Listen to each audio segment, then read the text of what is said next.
জননীং শারদাং দেবীং রামকৃষ্ণং জগদ্গুরুং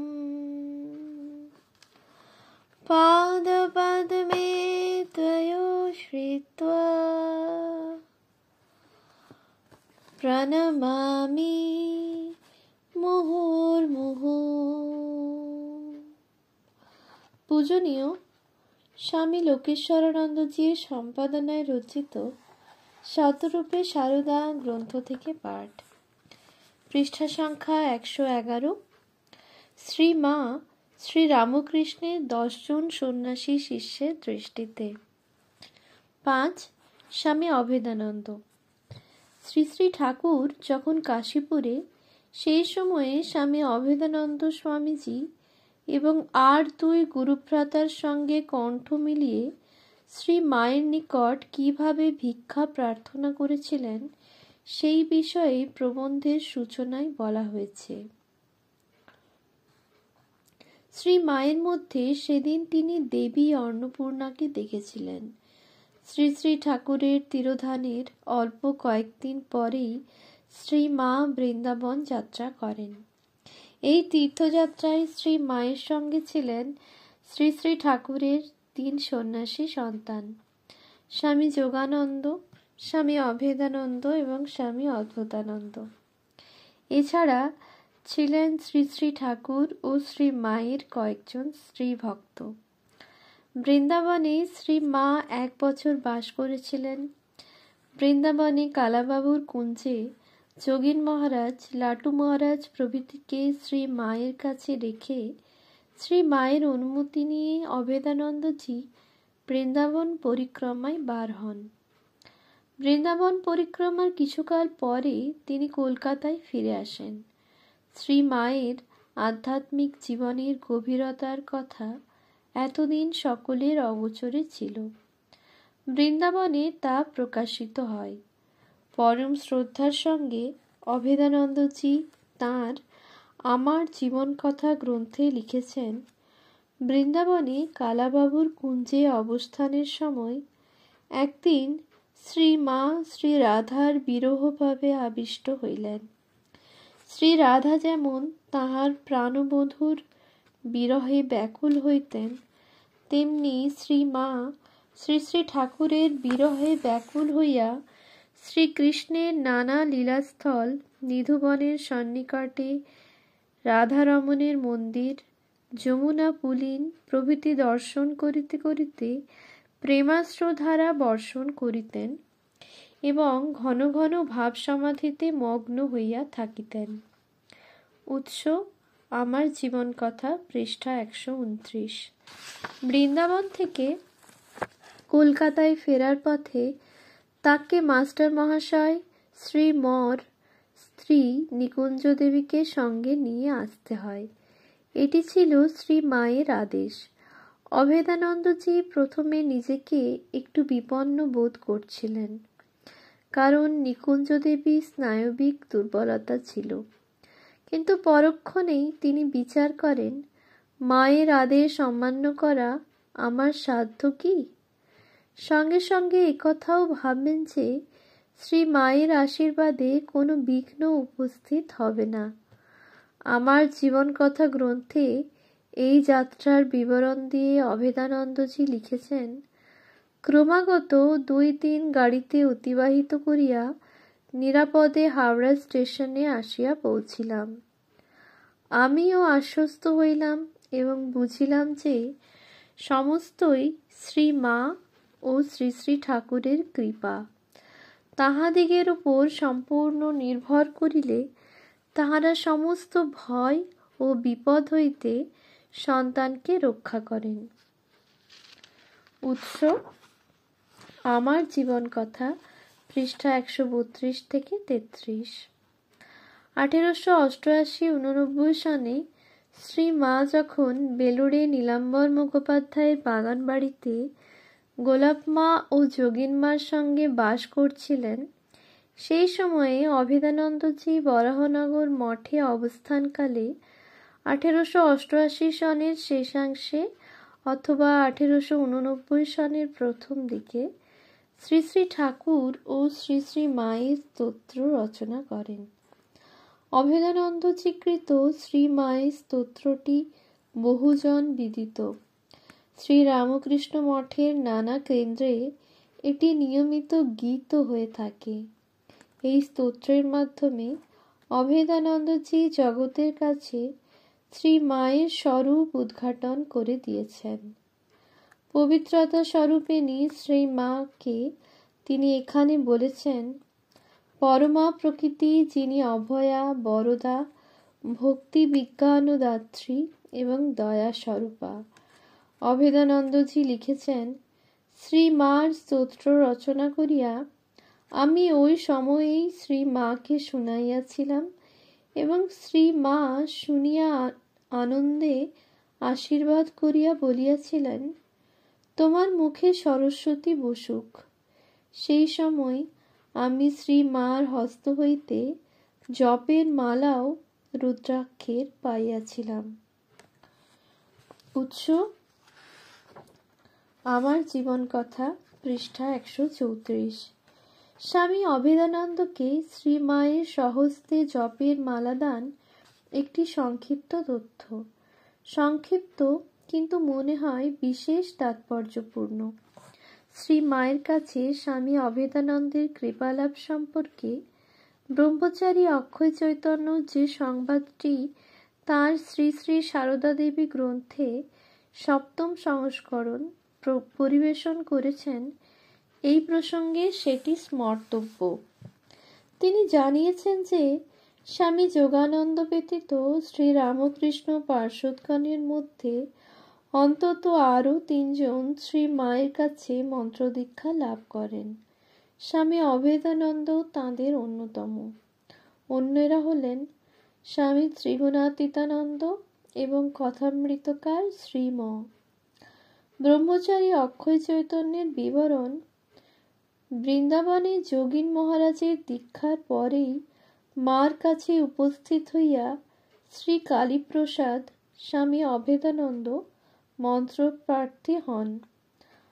আর ঠাকুর তোমাকে কিছু দিয়ে যাননি? মার এই প্রশ্নের উত্তরে বলেন, ঠাকুর আমার জিভে কিছু লিখে দিয়ে ধ্যান করতে বলেছিলেন, কিন্তু কি লিখেছিলেন জানি না। আমার যা কিছু অনুভূতি হয়েছে সবই ধ্যান করে হয়েছে। মা তাহাকে ইষ্টমন্ত্র দান করেন। শ্রী শ্রী সারদা দেবী 7ম সংস্করণ 1385, পৃষ্ঠা 118-19 পাদটিকা। এই দীক্ষাপ্রাপ্তির ঘটনাটি অবশ্য অন্য কোনো প্রামাণিক গ্রন্থে সমর্থিত হয়নি।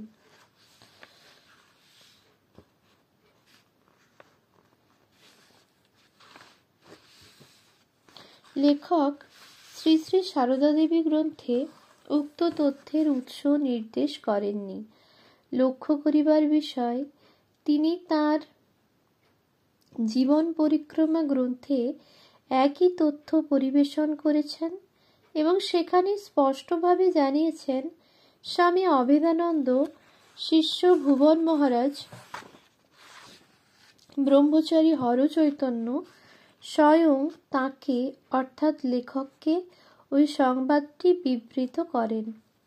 জীবন পরিক্রমা ব্রহ্মচারী অক্ষয় চৈতন্য, শ্রী সারদা মন্দির, খড়দহ, 1382, পৃষ্ঠা 95।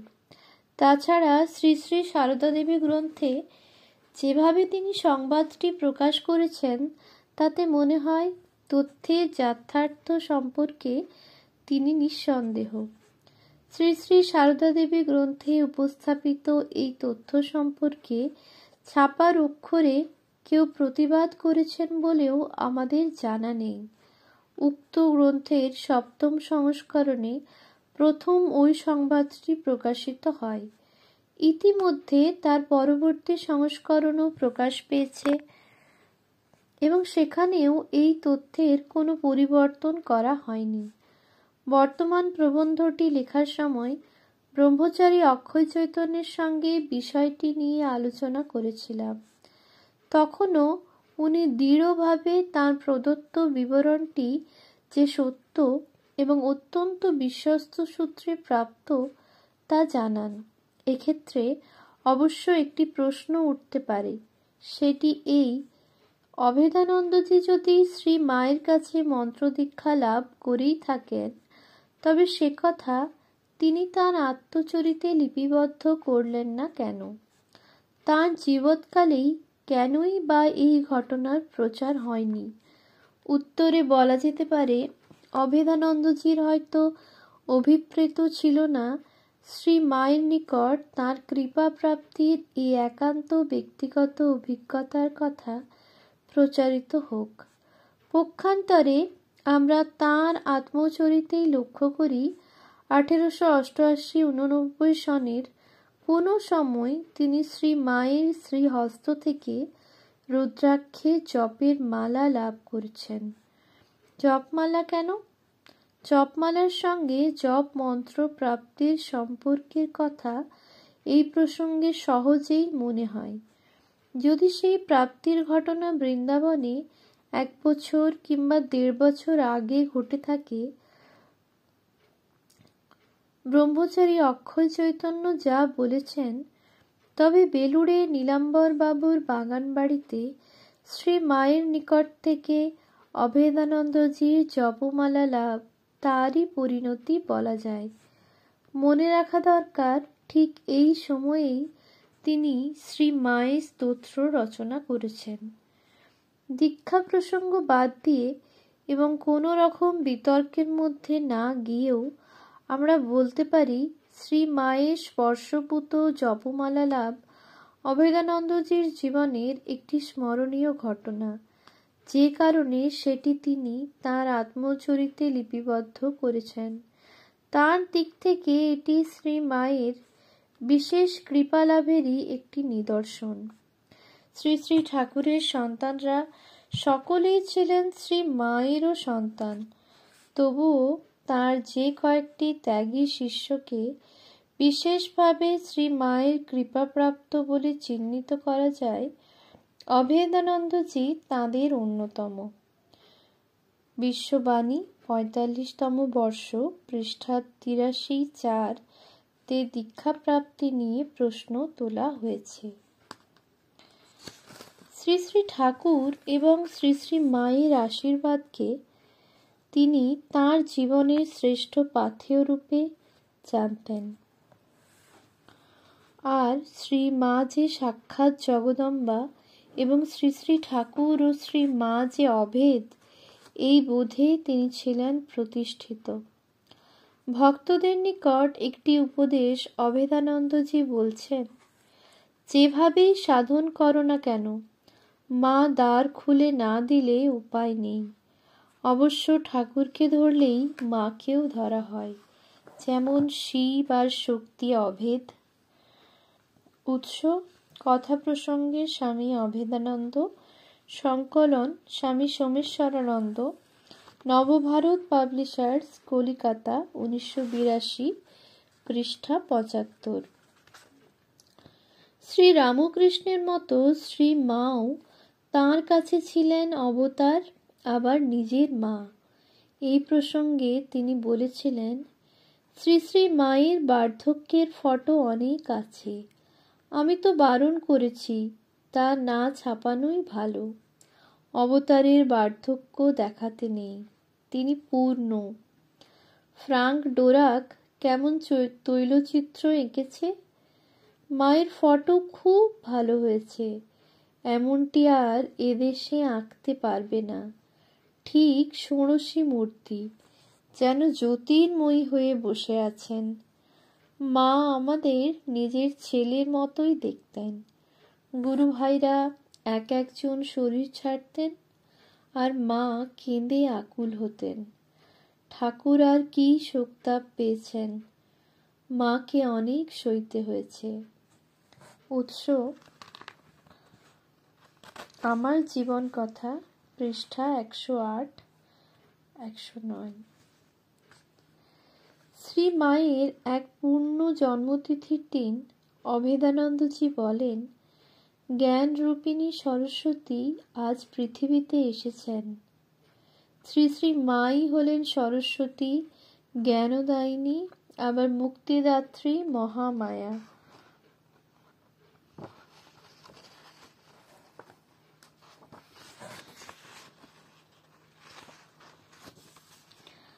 উৎস: আমার জীবন কথা, পৃষ্ঠা ৮৩।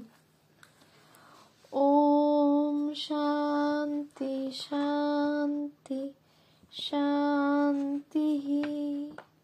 হরি ওম তৎসৎ। শ্রী